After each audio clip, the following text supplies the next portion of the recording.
Good morning बच्चों। Video का content है coordinate geometry, NCERT book 10th और सेक्शन फार्मूला बेस है भाई इस एक्सरसाइज का 7.2 का। तो उसका बेसिक करेंगे, यानी कि इस वीडियो में करेंगे हम सेक्शन फार्मूले के बारे में पढ़ेंगे। सेक्शन फार्मूला क्या होता है, उसका डेरिवेशन करेंगे और उसके यूज करेंगे बच्चों, यानी कि एप्लीकेशन करेंगे उसकी, यानी कि किस तरह के क्वेश्चन आपके सामने आएंगे उससे रिलेटेड। ठीक है ना। तो स्टार्ट करते हैं बच्चों। अगर आपके पास एक लाइन सेगमेंट है जैसे, या कोई भी दो पॉइंट है उनको ज्वाइन करने से एक लाइन सेगमेंट आएगा आपके पास। उस लाइन सेगमेंट के बीच में कोई भी पॉइंट जैसे आपके पास है उसके आप कोऑर्डिनेट फाइंड आउट कर सकते हैं अगर आपके पास इन दोनों के कोऑर्डिनेट हैं तो। ठीक है ना, ये दोनों कोऑर्डिनेट हैं अगर आपके पास, तो इसके बीच में कोई भी पॉइंट है जैसे आपका, उसके कोऑर्डिनेट फाइंड आउट कर सकते हो आप। अगर इस पॉइंट, जो ये पॉइंट है, ये इस लाइन सेगमेंट को बांटने वाले रेशो के साथ हो, यानी कि ये अगर पॉइंट इस लाइन सेगमेंट को m1 m2 रेशो में डिवाइड करता हो तो इस c के कोऑर्डिनेट फाइंड आउट किए जा सकते हैं बच्चों। ठीक है ना। इसके पॉइंट लेट कर लेता हूं मैं जैसे x1 y1, और इसके पॉइंट लेट कर लेता हूं मैं x2 y2। तो भाई x की वैल्यू क्या हो जाएगी, देखो पहले तो मैं आपको फार्मूला याद करवा देता हूं। आपने लिखना है mx प्लस mx और नीचे लिखना है m प्लस m। ठीक है, ऐसे y की, इस y की वैल्यू निकालनी है आपने, तो यहां पर लिखना है my प्लस my और नीचे लिखना है बच्चों m प्लस m। ठीक है ना। यहां पर लिखना है 1 2, यहां पर 2 1 और यहां पर 1 2, यहां पर 1 2, यहां पर 2 1 और यहां पर 1 2। ठीक है ना। तो ये फार्मूला शायद आपको याद हो गया होगा बच्चों। इससे mx plus mx by m plus m लिखकर 1 2 2 1 लिख देना, नीचे 1 2। ऐसे my प्लस my लिखकर नीचे m प्लस m लिखकर और 1 2 2 1 लिख देना बच्चों, नीचे 1 2 लिख देना। ये x और y की वैल्यू आ जाएगी। अब इस फार्मूले का डेरिवेशन देखते हैं हम, यानी कि ये फार्मूला बना कैसे। और साथ साथ मैं ये बता दूंगा आपको, इसमें बहुत सारी जैसे टर्म रिक्वायर्ड हो सकती हैं, बहुत सारी गिवन हो सकती है, यानी कि अपने पास एक कोऑर्डिनेट ये है, एक पॉइंट के कोऑर्डिनेट ये, एक पॉइंट के कोऑर्डिनेट ये रेशो ये, कोई भी चीज रिक्वायर्ड हो सकती है इसमें। तो ये बाद में बात करेंगे, पहले इसका डेरिवेशन कर लेते हैं बच्चों।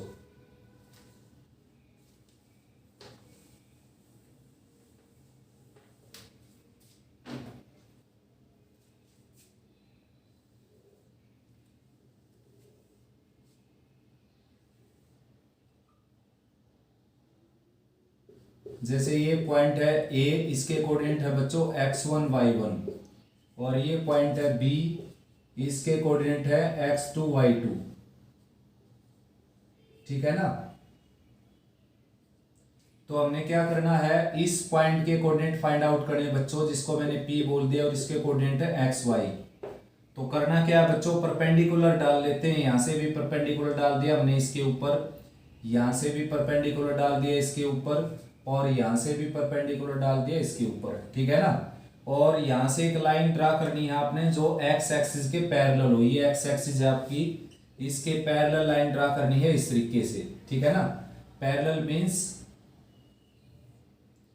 यानी कि यहाँ पर 90 का एंगल है, तो यहाँ पर 90 का एंगल लेकर ऐसे चलना सामने, तो सामने भी क्या आ जाएगा, 90 का एंगल बन जाएगा बच्चों। ठीक है ना। ई पॉइंट पर इंटरसेक्ट करके जैसे लाइट कर लेते हैं। ठीक ऐसे यहाँ से भी इसके पैरेलल, इसके पैरेलल कह लीजिए या फिर एक्स एक्सिस के पैरेलल कह लीजिए, तो यहाँ से भी एक लाइन ड्रा करनी है जिसको हमने पीएम बोल दिया। ठीक है ना। अब बच्चों देखो, ये जो ग्रीन कलर है, ये ग्रीन कलर की लाइन आपस में क्या है, पैरेलल। तो इन दोनों ट्राइंगल की बात करने लग रहा हूं मैं, बी पी एम और पी ए ओ की बात करने लग रहा हूं मैं बच्चों। ओ वैसे ये ले लेते हैं, यहाँ पर ले लेते हैं एल, ए पी एल। तो बच्चों इसमें जो ये एंगल 1 है, ये एंगल 2 के इक्वल हो जाएगा, कोरस्पॉन्डिंग एंगल। ठीक है ना। एंगल 1 किसके इक्वल हो गया, 2 के इक्वल कोरस्पॉन्डिंग एंगल। ठीक ऐसे इसमें ये जो एंगल 3 है, ये एंगल 4 के इक्वल हो जाएगा, ईच इक्वल टू 90 डिग्री। दोनों क्या हो गए, 90 डिग्री के। तो दोनों ट्राइंगल क्या होगी बच्चों, सिमिलर। ठीक है ना।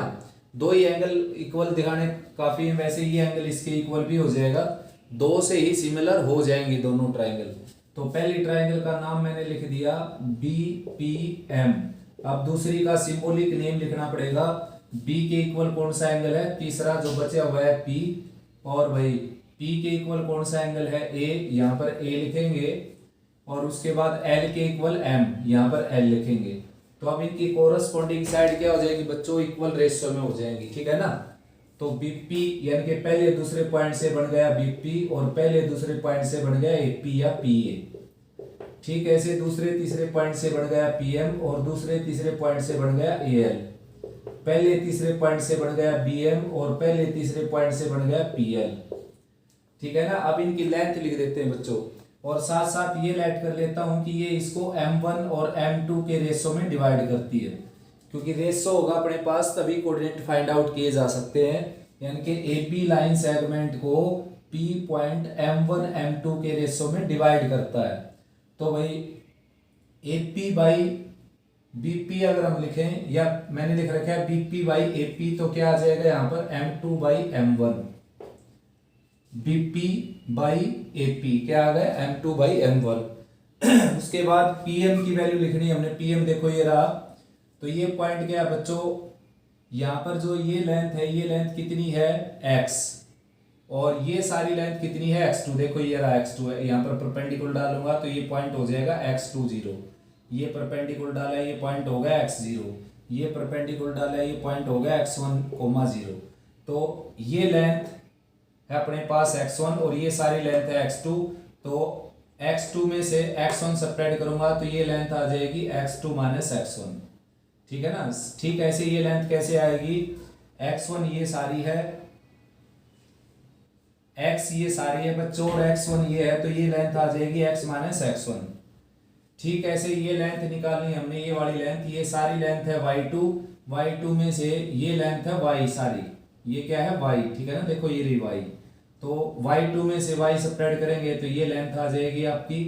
ठीक ऐसे ये लेंथ निकालनी है आपने, तो ये सारी क्या है y, और ये सारी क्या है y1, देखो तो ये आ जाएगी y माइनस y1। तो ये सारी लेंथ रख लेते हैं बच्चों, pm की जगह रखेंगे हम, देखो pm की वैल्यू ये रही x2 माइनस x1, और al की जगह रखेंगे बच्चों x माइनस x1। ठीक ऐसे bm की जगह रखेंगे हम y2 माइनस y, ठीक है ना, y2 माइनस y, और भाई pl की जगह रखेंगे, pl देखो ये है, तो pl की जगह रखेंगे हम y माइनस y1।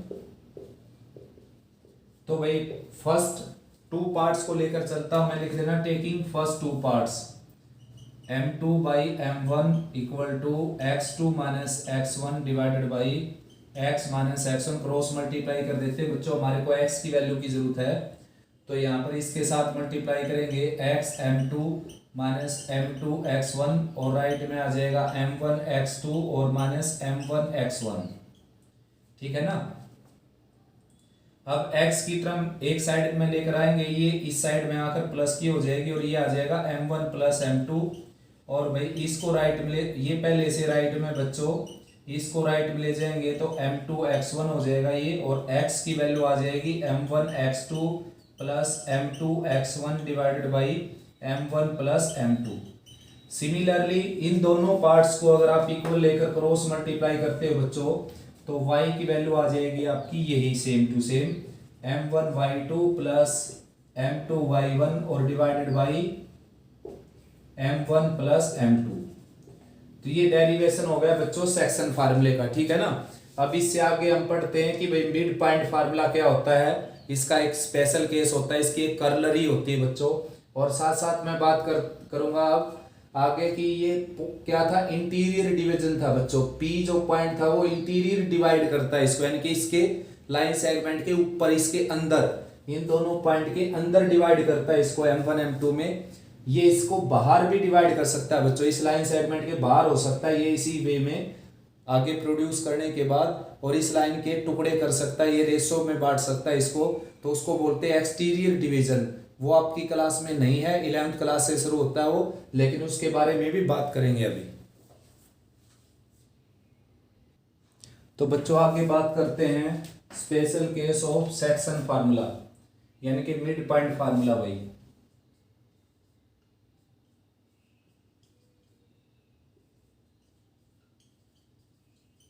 ऐसा बच्चों कि अगर ये पॉइंट आपका x1 y1 है, ये पॉइंट आपका x2 y2 है, और इनके बीच में कोई पॉइंट है P पॉइंट जो इसको मतलब बाइसेक्ट करता है इस लाइन सेगमेंट को, यानी कि मिड पॉइंट है ये, तो 1:1 हो जाएगा, वही m1 m2 की जगह क्या आ जाएगा 1:1।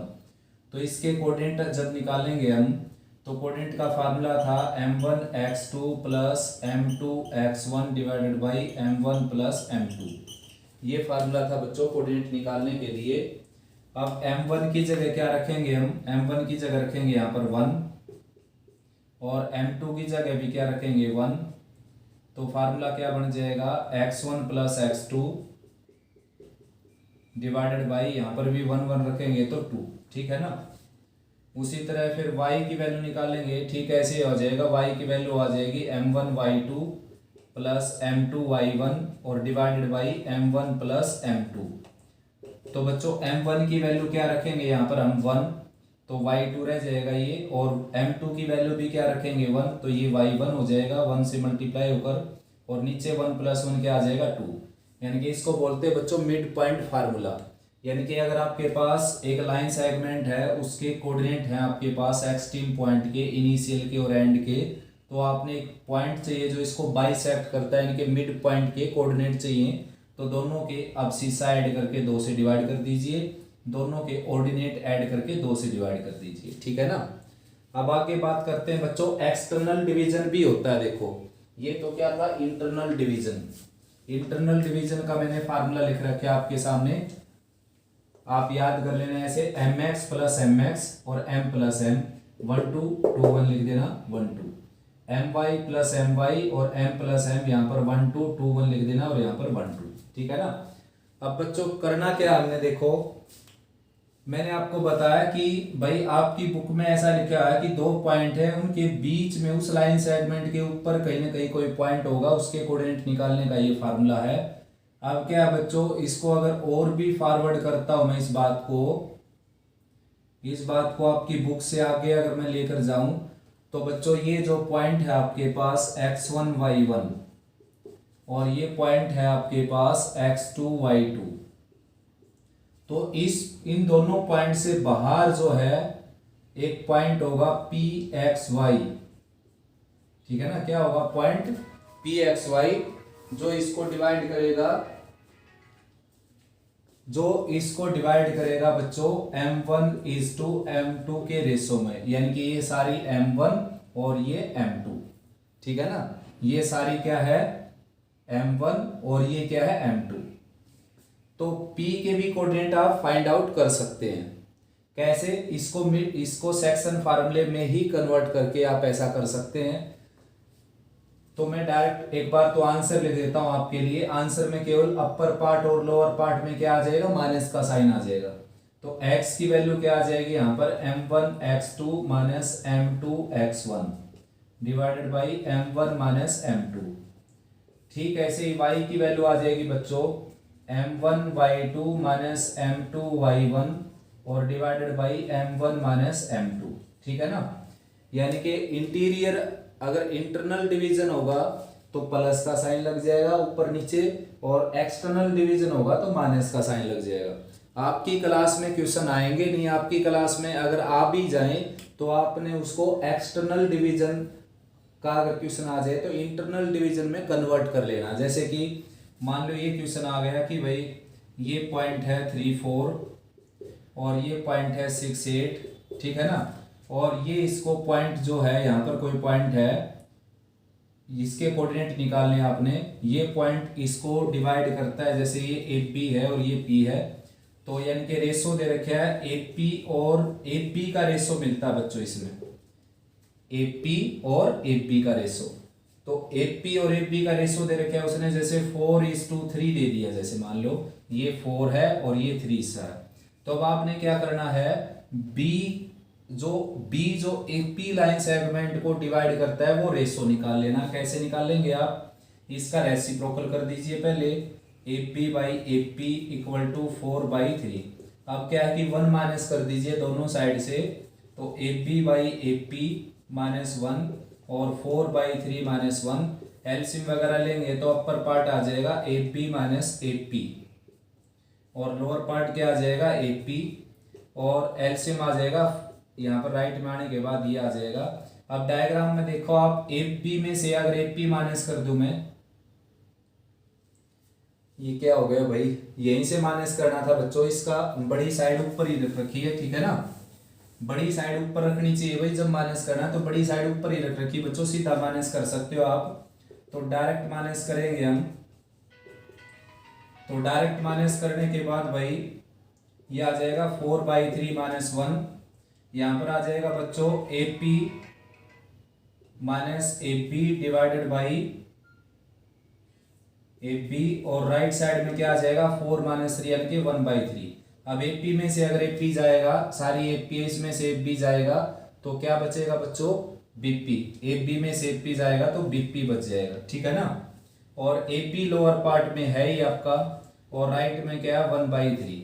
तो रेशो अगर आप निकालो तो रेसिप्रोकल करें तो इसको देखो क्या आ गया 3/1 यानी कि 3:1, तो ये 3:1 में डिस्ट्रीब्यूट हो गया, डिवाइड हो गया। अब इसकी हेल्प से आप XY की वैल्यू निकाल सकते हैं। कैसे निकाल सकते हैं, जैसे कि 6 कैसे निकलेगा, इस रेशो की इस के साथ मल्टीप्लाई कोऑर्डिनेट के साथ और इस रेशो की इसके साथ फार्मूले के अकॉर्डिंग 3 × x और नीचे क्या आ जाएगा रेशो का सम यानी कि 4, क्रॉस मल्टीप्लाई करो आप x की वैल्यू मिल जाएगी, ठीक है ना। वरना आप क्या कर सकते हो, डायरेक्ट ये फार्मूला लगा सकते हो, जो रेशो दे रखे है उसी के साथ ही डायरेक्ट आप लगाएंगे तो डायरेक्ट आपके पास XY की वैल्यू आ जाएगी। और ये फार्मूला कैसे बना, जैसे मैंने इस क्वेश्चन को करके दिखाया यहाँ पर, इसी तरीके से फार्मूला बना, यानी कि रेशो इनका फाइंड आउट कर लिया, ऐसे माइनस करके इनका रेशो जो आ जाएगा, जैसे कि फिलहाल किसका रेशो है बच्चों AP/BP का रेशो है M1/M2, ठीक है ना। तो क्या करेंगे, दोनों तरफ 1 माइनस कर देते हैं, AP/AB का रेशो है बच्चों ये, ठीक है ना। तो ठीक ऐसे जैसे इसमें किया 1 माइनस कर देंगे तो AP minus AB divided by AP और राइट में M1 minus M2 divided by M2। तो AP माइनस AP क्या बन जाएगा, देखो AP माइनस AB क्या बन जाएगा BP और नीचे क्या है AP और राइट में क्या है, राइट में है M1 minus M2 divided by M2। Reciprocal करेंगे तो AB/BP क्या आ जाएगा आपका M2 divided by M1 minus M2, ठीक है ना। अब इसको रेशो में लेकर यानी कि अब ये जो रेशो हो जाएगा बच्चों, ये पोर्शन कितना आ जाएगा M2 और ये पोर्शन कितना आ जाएगा M1 माइनस M2। अब इस रेशो को लेकर आप इस पॉइंट की हेल्प से XY तक पहुंच सकते हैं, तो आंसर सेम टू सेम यही आ जाएगा, ठीक है ना। तो बच्चों थोड़ी सी डिस्टर्बेंस हो गई थी भाई, कंसंट्रेशन भी खत्म हो जाती है, ऐसे फोन आ गया था बीच में। तो अभी तक आपने सीखा कि डेरिवेशन कैसे होता है सेक्शन फार्मूले का, सेक्शन फार्मूला क्या काम आता है, उसके बाद ये सेक्शन फार्मूले का फार्मूला है इंटरनल डिवीजन के लिए और ये एक्सटर्नल डिवीजन के लिए है। उम्मीद करता हूँ आपको ये समझ में आया होगा, ठीक है ना। तो आप डायरेक्ट ये फार्मूला भी यूज़ कर सकते हैं, वरना अपनी क्लास के अकॉर्डिंग इसको मॉडिफाई कर सकते हैं क्वेश्चन को, अगर ऐसा आ जाए तो, ठीक है ना। दोबारा से एक बार 1 मिनट और ले लेता हूँ मैं आपकी, देखो ये जैसे AB है और इसके बाहर कोई पॉइंट है जो इसको एक्सटर्नली डिवाइड करता है 4:1 में, तो 4:1 का मतलब है बच्चों AP/AB, तो ये रेशो दे रखे हैं उन्होंने, ठीक है ना। यानी कि AP/AB कितना दे रखा है 4/1। तो इसका यूज करके आप AB और BP का रेशो निकाल सकते हो 1 माइनस करके, इसमें से आराम से निकल जाएगा रेशो, ठीक है ना। और फिर आप इंटरनल डिवीजन का क्वेश्चन बनाकर इसको सोल्व कर सकते हैं। साथ साथ आपने सीख लिया कि मिड पॉइंट क्या होता है, मिड पॉइंट का फार्मूला अलग से क्या बन गया x1 + x2/2 y1 + y2/2, ये मिड पॉइंट का फार्मूला बन गया बच्चों। और आगे आपने यहाँ पर जो है इंटरनल एक्सटर्नल और मिड पॉइंट सीख लिया। अब आगे पढ़ते हैं बच्चों कि इसके ऊपर क्वेश्चन किस तरह के आ सकते हैं। देखो इसके ऊपर एक क्वेश्चन तो सीधा सीधा ये बनता है भाई, ये पॉइंट दे दिया जाएगा आपको, ये पॉइंट दे दिया जाएगा और रेशो दे दिया जाएगा और ये पॉइंट निकालना पड़ जाएगा आपको, ठीक है ना। तो ये पॉइंट कैसे निकालोगे, सीधा सीधा फार्मूला लगाकर। पहला क्वेश्चन हो गया। अब दूसरा क्वेश्चन क्या होगा बच्चों, अब की बार आपको क्या दे दिया जाएगा, पॉइंट दे दिया जाएगा और रेशो पूछ लिया जाएगा आपसे। पॉइंट दे दिया जैसे 1 2 दे दिया और रेशो पूछ लिया आपसे, तो रेशो आप 1 रेशो के लेकर भी सोल्व कर सकते हो। आप के की वैल्यू आ जाएगी, मान लो के की वैल्यू 3/4 आ जाए तो रेशो आ गया 3/4। या फिर भाई m1 m2 लेकर भी इसको सोल्व किया जा सकता है और mn लेकर भी इसको सोल्व किया जा सकता है। जैसे कैसे करना आपने, जैसे 1 की वैल्यू निकालनी है, m2 की मल्टीप्लाई इसके साथ आ जाएगी, प्लस में m1 की इसके साथ आ जाएगी, divided by m1 plus m2। Cross multiply करेंगे तो m1 प्लस m2 आ जाएगा बच्चों 3m2 प्लस 6m1 के इक्वल। तो m1 राइट में गया, m2 लेफ्ट में आ गया, तो -2m2 की वैल्यू आ गई यहाँ पर 5m1 और प्लस 5m1 आ जाएगी बच्चों। और m1 m2 क्या आ जाएगा आपका -2/5, यानी कि 2:5 एक्सटर्नली। अगर माइनस का साइन आ जाए तो एक्सटर्नल डिवीजन होगा और प्लस का साइन आ जाए तो इंटरनल डिवीजन होगा। आपके सिलेबस में स्टेटमेंट सारी ऐसे ही बनाई जाएंगी जिसमें ये प्लस का साइन आ जाए, ठीक है ना, माइनस के साइन का क्वेश्चन आएगा नहीं। तो सेकंड क्वेश्चन हो गया भाई बच्चों। फर्स्ट तो सीधा क्वेश्चन है, बेसिक के ऊपर डिपेंड है सीधा कि भाई रेशो दे दिया जाएगा, पॉइंट निकलवाएगा। सेकंड में रेशो निकलवाएगा आपसे, पॉइंट दे देगा, ठीक है ना। और थर्ड है बच्चों कि अब की बार आपको क्या है कि पॉइंट कुछ इस तरह से देगा, देखो 3 4 जैसे ये था, वही 6 7 ये था, -1 2 ले लेते, कुछ भी ले लेते हैं, स्टेटमेंट ठीक ही मिलेगी आपको। तो आपसे पूछ लिया जाएगा कि एक्स एक्सिस इस लाइन सेगमेंट को किस रेशो में डिवाइड करता है। तो अब की बार ना आपके पास क्या आया, पॉइंट आया और ना रेशो आया। पॉइंट और रेशो में से कोई एक चीज जरूर मिलेगी आपको। जैसे रेशो मिलेगा तो पॉइंट पूछ लिया जाएगा, पॉइंट मिलेगा तो रेशो पूछ लिया जाएगा। और भाई इसकी और भी बहुत सारी टाइप है जो मैंने लिखी नहीं, बाई चांस ऐसा भी हो सकता है ये पॉइंट दे दिया जाए आपको और ये पॉइंट पूछ लिया जाए, ऐसा भी है बच्चों। तो इसी तरीके से निकलेगा, ये पॉइंट दे दिया जाए, ये पूछ लिया जाए, ये दे दिया जाए। तो बहुत सारे क्वेश्चन बन सकते हैं इसी के ऊपर, ठीक ठीक यही फार्मूला लगेगा। अब ये है जो इम्पोर्टेंट मैं टॉपिक करवाने लग रहा हूँ आपको। अब की बार आपको ना पॉइंट दिया उसने, ना रेशो दिया, लेकिन ये कह दिया कि एक्स एक्सिस इसको किस रेशो में डिवाइड करेगी। तो बेटा ऐसा एक्स एक्सिस पर कोई पॉइंट होगा, मान लो ये है 3 4 -3 और -2 है जैसे, और ये है 6 2। तो ये पूछ लिया जाए आपसे कि एक्स एक्सिस इसको किस रेशो में डिवाइड करती है। तो एक्स एक्सिस पर जो भी पॉइंट होगा बच्चों उसमें वाई की वैल्यू क्या होगी, डेफिनेटली 0। और रेशो में लेट कर लेता हूँ m1 रेशो m2। वैसे k रेशो 1 लेने से फायदा मिलता है आपको, k रेशो 1 लेकर काम किया करो रेशो जब निकालना हो।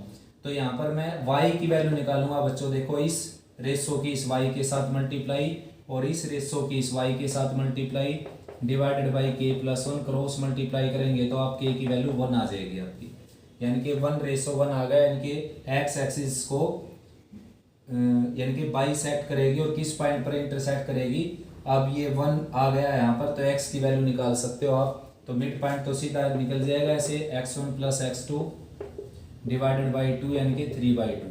तो 3/2, 0 पर इसको क्या करेगी, बाइसेक्ट। तो इस तरह का क्वेश्चन आ सकता है बच्चों। दोबारा से याद कर लो कि एक्स एक्सिस इस पॉइंट इन लाइन सेगमेंट को किस रेशो में डिवाइड करती है। तो रेशो नहीं दिया उसने आपको, रेशो पूछ लिया, तो समझो पॉइंट तो दे ही दिया ना, क्योंकि एक्स एक्सिस पर वाई की वैल्यू क्या होगी, हमेशा 0। ठीक ऐसा ही क्वेश्चन वाई एक्सिस का भी आ सकता है कि वाई एक्सिस इस लाइन सेगमेंट को किस रेशो में डिवाइड करती है, वाई एक्सिस। तो वाई एक्सिस मान लो ये है आपकी वाई एक्सिस, तो वाई एक्सिस पर कोई भी पॉइंट होगा उसमें एक्स की वैल्यू क्या होगी, 0, और वाई की क्या होगी, अननोन होगी, कुछ भी हो सकती है।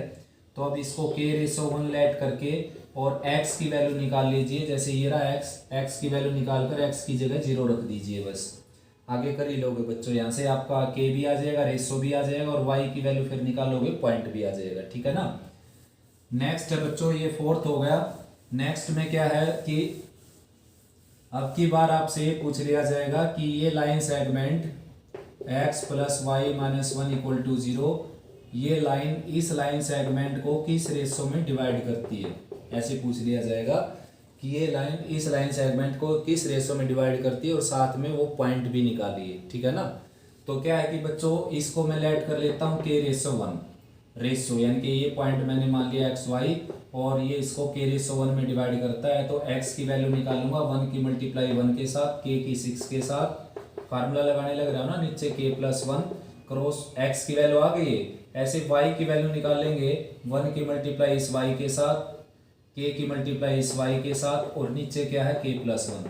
अब देखो बच्चों, आपने ये पढ़ा है कि भाई अगर किसी लाइन किसी ग्राफ के ऊपर कोई पॉइंट है तो वो उसकी इक्वेशन को सेटिस्फाई करता है। तो ये जो पॉइंट है ओरिजेंटल लाइन के ऊपर होने के साथ साथ इस लाइन के ऊपर भी है और इसकी इक्वेशन को सेटिस्फाई करेगा ये। तो एक्स की जगह आप रख दीजिए 1 + 6 के वाई के प्लस 1 और वाई की जगह रख दीजिए बच्चों 2 + 7 के वाई के प्लस 1, ठीक है ना। और राइट -1 है, राइट में 0, तो सोल्व करेंगे तो यहाँ से आपको के की वैल्यू मिल जाएगी, ठीक है ना। आया समझ में, के की वैल्यू मिल जाएगी, यहाँ से के की वैल्यू मिल गई तो रेशो मिल जाएगा। के की वैल्यू जैसे क्या आ गई, ये हो गया 13 के माइनस के यानी कि 12 के, और 1 से -1 कैंसिल हो गया, 2 राइट में जाकर माइनस का हो जाएगा। बार बार नेगेटिव आंसर आने लग रहा है भाई, आपकी क्लास में स्टेटमेंट ऐसी होगी जिसमें आंसर क्या होगा, पॉजिटिव, ठीक है ना। तो के की वैल्यू क्या आ गई, -1/6। तो भाई 1:6 में डिवाइड करता है ये एक्सटर्नली। अब y की वैल्यू और x की वैल्यू आप निकाल सकते हो, रेशो आ गया आपके पास, तो x y की वैल्यू आराम से आएगी एक्सटर्नल डिवीजन लगाकर। फिर मैं बोल रहा हूँ बाद में दोबारा से वही कि आपकी क्लास में नेगेटिव वाले क्वेश्चन नहीं होंगे, पॉजिटिव वाले होंगे, ठीक है ना। तो स्टेटमेंट इतनी जल्दी नहीं सोची जाती ना कि नेगेटिव आंसर आएगा पॉजिटिव, तो इसलिए मैंने ये स्टेटमेंट ले ली यहाँ पर। तो बच्चों पॉइंट नहीं दे रखा तो रेशो दे रखा है, रेशो नहीं दे रखा पॉइंट दे रखा है, दोनों चीज नहीं दे रखी तो कुछ ना कुछ हिंट मिलेगा आपको, या तो रेशो ढूंढने के लिए या पॉइंट ढूंढने के लिए, ठीक है ना। और आगे भाई सेक्शन फार्मूले के ऊपर क्वेश्चन आ सकता है कि चेक कीजिए ये कोलिनियर है या नहीं, पॉइंट चेक कीजिए ये पॉइंट कोलिनियर है या नहीं, ऐसा आ सकता है बच्चों क्वेश्चन, ठीक है ना। कोलिनियरिटी चेक करनी पड़ जाए सेक्शन फार्मूले का यूज करके। तो के रेशो 1 लेट कर लेता हूँ मैं इसको। अब देखो इस 2 की वैल्यू निकालता हूँ मैं, इस रेशो की इसके साथ मल्टीप्लाई, इस रेशो की इसके साथ, और नीचे के प्लस 1 क्रॉस मल्टीप्लाई करता हूँ तो 2k + 2 राइट में आ गया, 1 + 3k, ये इधर आकर -k हो गया, ये -1 हो गया, तो k की वैल्यू 1 आ गई।